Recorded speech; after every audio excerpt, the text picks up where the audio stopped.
Good morning mga kalakotsera. Today is a very informative content kasi papasukin natin ang Ayala Business Park at saka yung IT Park. This is the hub of BPO businesses, transactions in the city of Cebu. This fuels the economy of Cebu.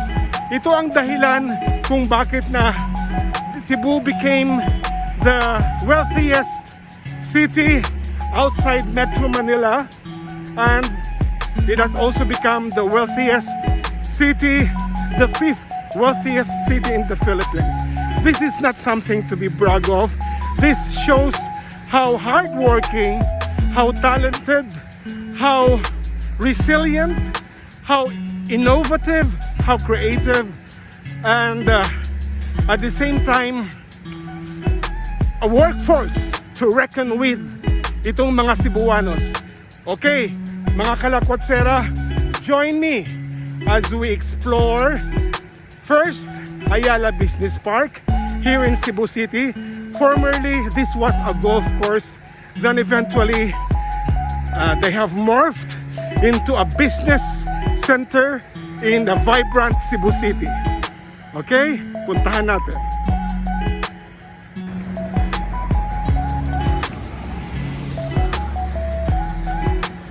Time check now is malapit ang 6 o'clock in the morning, and right now I left my home at around 4:30 in the morning. So may mga areas pa rin na walang kuryente, kaya I have to be very cautious with how I do my early morning run. Kailangan maging maingat kasi may mga area na wala pang ilaw. So at least here in Ayala, they have some generators, some reinstalled the electricity, so mas safe to do an early morning exercise here. Ito, makikita nyo naman siguro dami ng mga buildings, and this is prior to Super Typhoon Odette. This was Sugbu Mercado, parang food market. Yun, sinira talaga, obliterated, sinira ng malakas na bagyo itong Sugbu Mercado. This one, I hope mabalik to kasi the food here are very affordable, at saka yung mga nag-o-office dito, at least they have choices of food na dito lang, variety of food, variety of cuisine, iba't ibang cuisine. Ganda na mga huge building. Nandito yung mga business center sa city of Cebu. Pasensya na kayo if my video is bouncy kasi sinabay ko na rin to sa exercise ko.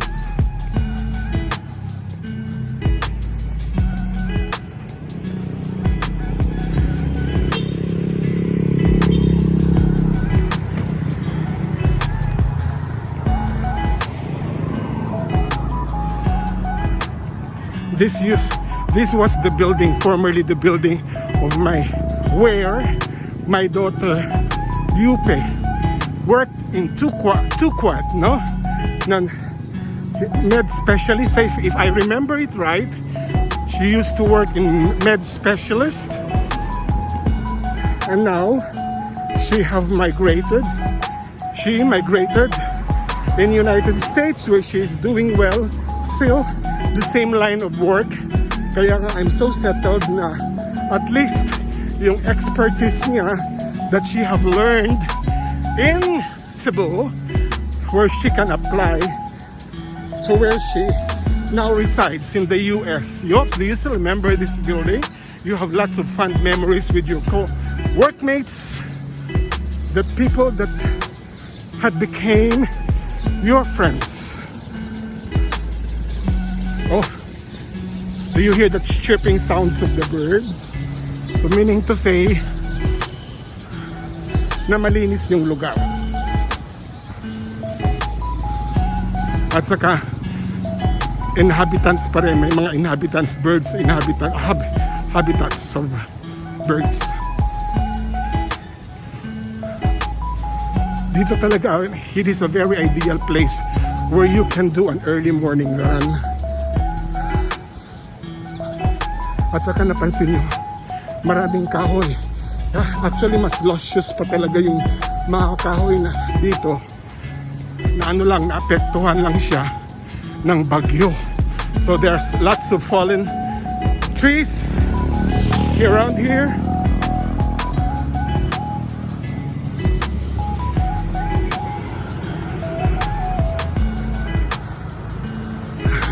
I'm catching my breath. It's a good way to exercise kasi alam mo, it's clean air, it's safe at the same time. Ako, I always encourage my viewers to exercise. It keeps you fit at saka it delays Alzheimer's. It train your physical balance at saka yung endorphin glands, once it is secreted to your body, nagkaka-generate ng creativity, good vibes, positivity, pleasantness, pleasant disposition.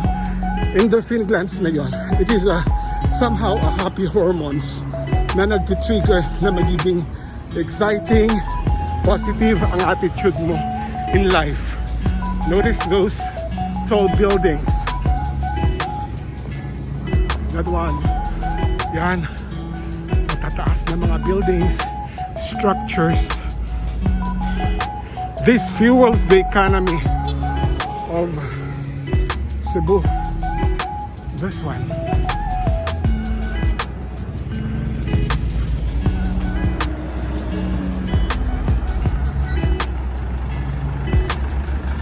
I decided to do this exploration on foot para mas detalyado. Ayan o, mga falling trees.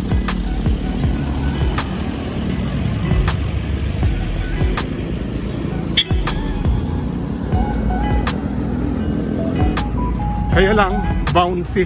Look at these fallen trees. Malakas talaga ang hagupit ng bagyo. Kaya nga, even trees have to bow down. Yeah. Most of the workers here are not exactly from Cebu City. Those are from neighboring provinces, even as far as Luzon, who chose to live here in Cebu kasi nga ang standard of living in Cebu is not as much as expensive as in Metro Manila, and given pareho-pareho lang amenities. In fact, mas maganda pa sa Cebu kasi Cebu is like a resort island where you can live in a very urbanized city yet ma-enjoy mo ang luxury of tropics. Kasi malapit lang ang mga beaches dito. Accessible, malapit lang, and not so expensive.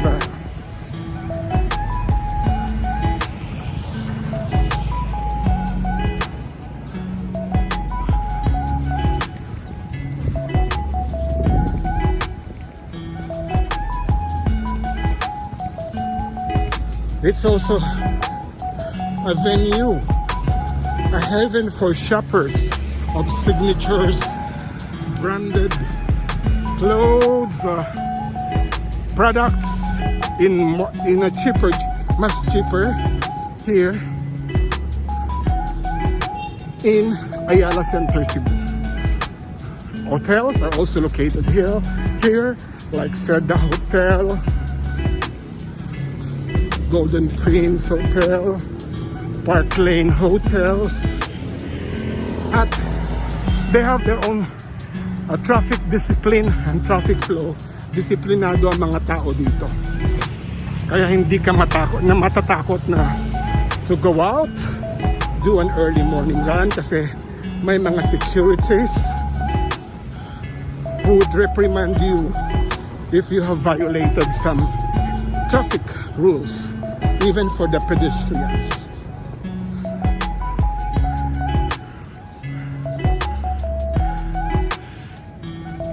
Look at me. Gasping my breath. So, buti na to. Hitting two birds with one stone. Meaning, nakapag-exercise na. Nakapag-vlog pa. Anyhow.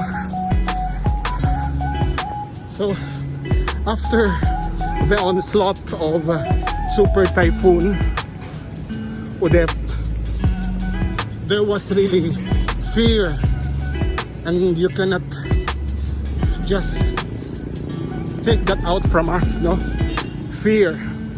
But through the collective effort of the Cebuanos, and of course the help from neighboring cities and provinces, I have posted already on my Facebook the gratitude that I have expressed sa mga iba't ibang volunteers throughout the Philippines who came here to fix our electricity, clean the street. Marami po ang tumulong. We were not forsaken.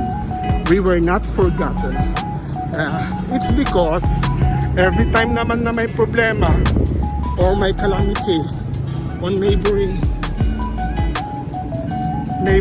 places, neighboring islands or different regions, una ang Cebu to give logistic, financial, manpower support. Kaya it was just reciprocated to us. At napadali po ang recovery. Nalinis na po ng daan. At least majority of places have electricity. Importante kasi sa amin electricity because you know, as I said, karamihan ng mga BPO industry, business processing industry, workers here amounting more than how many 200,000 manpower rely on electricity for work. So kailangan talaga ma-install kaagad yung kuryente so that these workers can work, no? Kailangan makapagtrabaho na. Just imagine, in one building, ilan ang mga empleyado nito?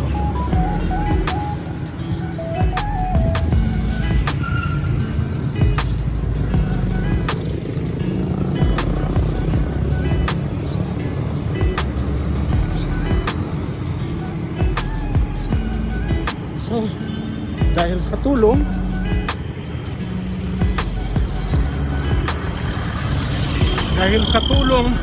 ng iba't ibang electric company throughout the Philippines, which I have posted already, kung sino-sino at ano-ano yun, madaling naka-recover ang mga Cebuano. Road to recovery. And the Cebuanos as well came out from their houses to clean the street.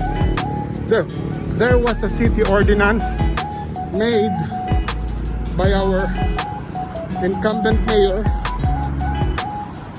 Mike Rama, that last December 29 up to January 3, cars who are not essentials, who doesn't have business in going to the street, who don't work for essentials like that, if I know if my term is right, are not allowed to be roaming around the street.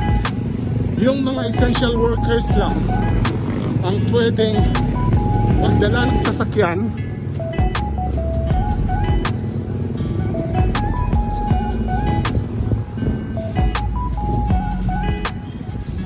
to be using the street, no?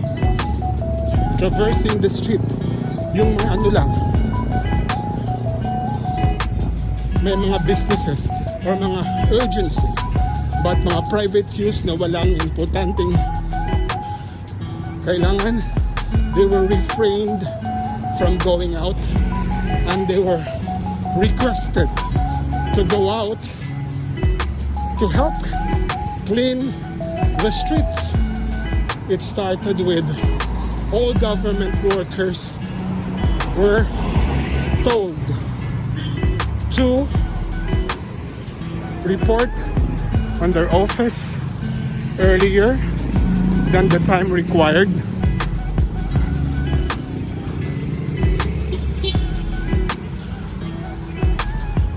So they can work, they can devote time on cleaning the street prior to their office work, no?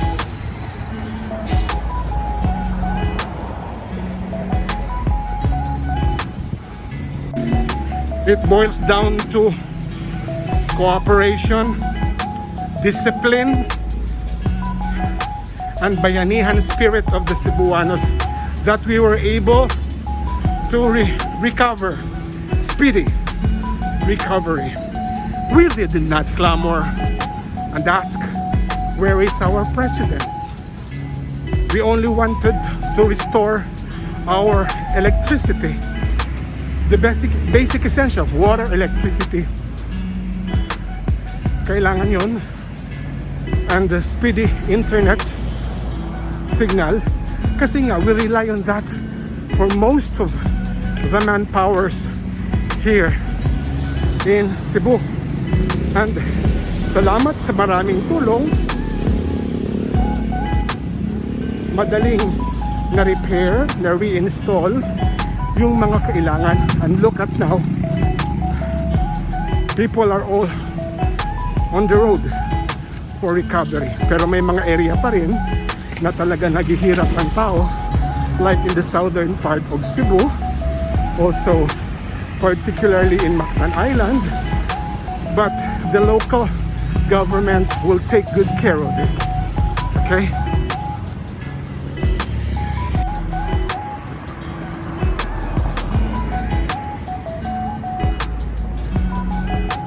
Kailangan lang talaga ng bayanihan spirit to help each other. Ganun naman talaga ang mga Cebuanos eh. Siguro because we have withstood so much unfair practices. The history tells us na medyo napabayaan din kami before, in the late after World War II, 60s, 70s, medyo napabayaan ang Cebu, where the development were focused on Imperial Manila. It was only when Governor Emilio Osmeña took over the province of Cebu, and Mayor Solon became the mayor, then succeedingly Mayor Tomas Osmeña, where we experienced what we call now Ceboom, Ceboom, Ceboom, Ceboom, meaning unstoppable progress and development of Cebu. That's why we coined it as Ceboom, Ceboom, Ceboom, Ceboom.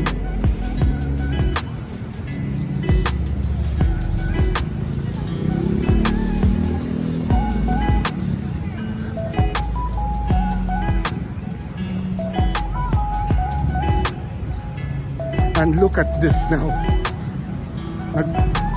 Nag-morph na talaga ang Cebu into a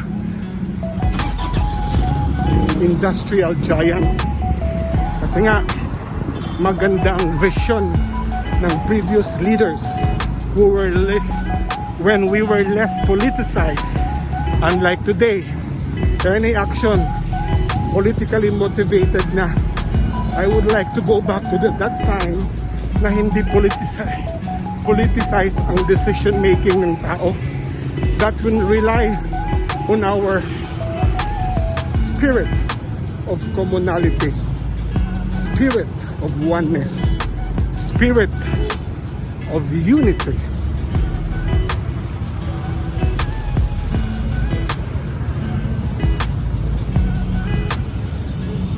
Ayan, every motive that you have, there is always the benefit of the doubt. Iniisip na baka politically motivated lahat ng to. So, sana may balik yung spirit of oneness, unity, delikadesa ng mga Cebuanos. And the onslaught of Super Typhoon Odette may serve a lesson for Cebuanos that despite the adversity, we will practice humanity. Be humane to people, to fellow Cebuanos. Hindi yung kanya-kanya lang makasarili. Ang iniisip lang is for self-aggrandizement.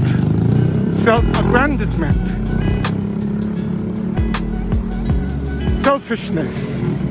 Dapat maging humane tayo as a civilized citizen of the city of Cebu and in the province of Cebu.